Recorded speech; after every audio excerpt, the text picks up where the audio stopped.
You know, a couple of other things. The guy that I really have respect for in this whole thing is Coach Calipari. I think it's a classy thing to do. They really have been rivals. And, you know, people talk about how at one time they were friends and then they didn't like each other and it got really bitter. And I don't know the answer to that question. I mean, I really don't know about the relationship between Coach Cal and Coach P. I do know that they're both extremely competitive. And you're not going to have too much warm and fuzzy feelings about a guy who's beating your brains out.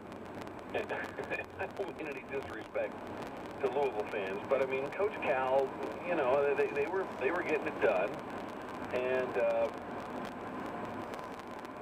when you are in such an intense competitive situation, when you are as competitive as both of those guys are, I mean, you're not going to want to be all hugs and everything with the guy you're competing against. Now, you might have great respect for him, and when that competition is over, you might be able to look back at it with a little more perspective. But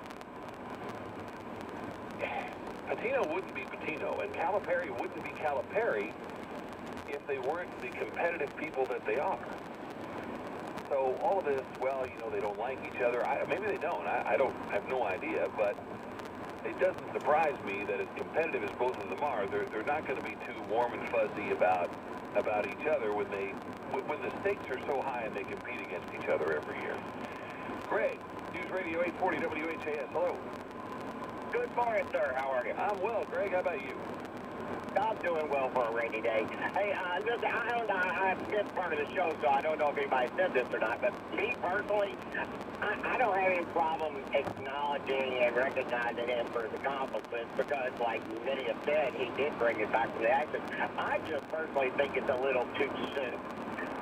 That time heals all wounds, and maybe 5 years from now, in 2023, you can acknowledge that team and get a much better reception.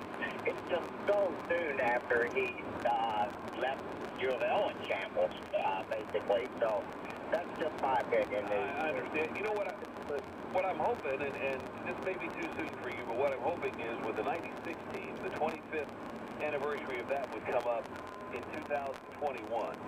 And that's 3 years away, and I would like to see at that point maybe, you know, you recognize that team. It was a national championship team. I think it would be great at that point to bring Coach Pitino back and, you know, have him be part of that celebration.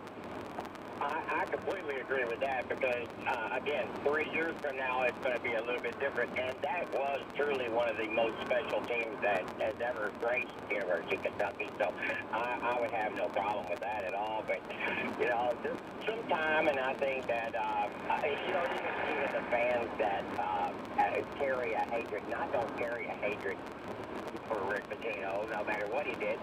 I mean, personally, I met him a few times in Right. You know, yes, you have to acknowledge what he did and appreciate it. Because it was a bad situation that he took over. So, hey, Greg, I appreciate it, man. Thanks very much for the call this morning. 571-8484 and 800-444-8484 if you would like to join us. Yeah, I would love to see in the 2021 have something in the 2020-21 season or even the 21-22 season. You recognize that 96 team. That 96 team, man, they were amazing. That 96, and you know, of course, Coach Pitino recruited those guys. He built that team.